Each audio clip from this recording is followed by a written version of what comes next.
Revelation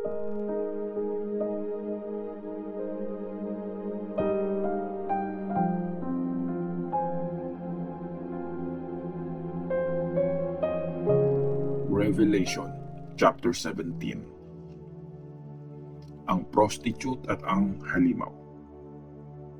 Pagkatapos, lumapit sa akin yung isa sa mga 7 angels na may 7 mangkok at sabi niya, "Halika, ipapakita ko sa iyo kung paano paparusahan ang sikat na prostitute, yung great city na nakatayo sa gitna ng maraming ilog. Nakipag-sex sa kanya mga hari ng mundo at ang lahat ng tao ay nilasing niya sa alak ng kanyang kahalayan. Sa tulong ng Espiritu, dinala ako ng angel sa desert. Nakita ko doon ang isang babaeng nakaupo sa pulang halimaw na puno ng mga pangalan na kakabastos sa Diyos. May 7 ulo at 10 sungay yung halimaw. Violet at red yung kulay ng suot ng babae at nakaalahas siya ng gold, mga mamahaling bato at pearls. May hawak siyang gold na baso na puno ng mga kadiri at nakakahiyang bagay dahil sa pagiging immoral niya. Nakasulat sa noo niya ang pangalan na may sikretong meaning. Ang Great Babylon na nanay ng lahat ng mga prostitute at mga kabastusan sa mundo. At nakita ko yung babae na lasing sa dugo ng mga pinili ng Diyos at sa dugo ng mga martyrs na pinatay dahil naging tapat sila kay Jesus. Sobrang namangha ako pagkakita ko sa kanya.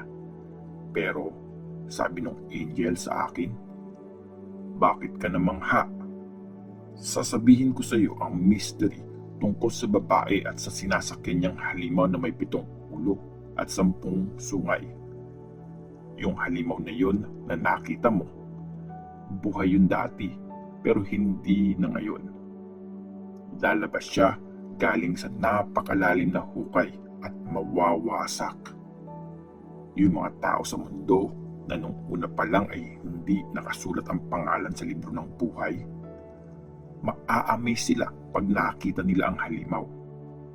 Buhay yun dati pero namatay na at magpapakita yun ulit."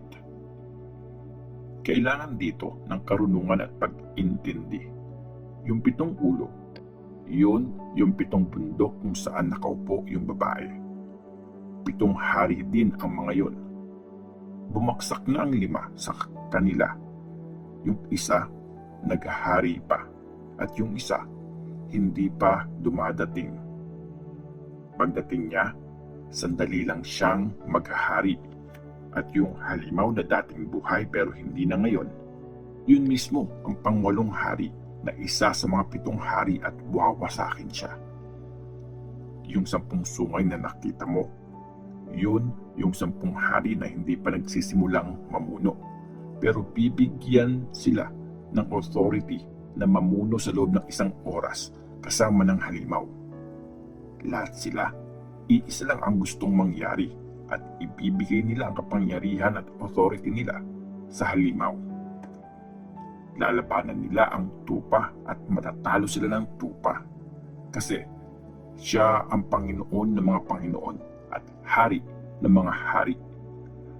Kasama ng tupa yung mga tinawag niya, pinili at tapat sa kanya.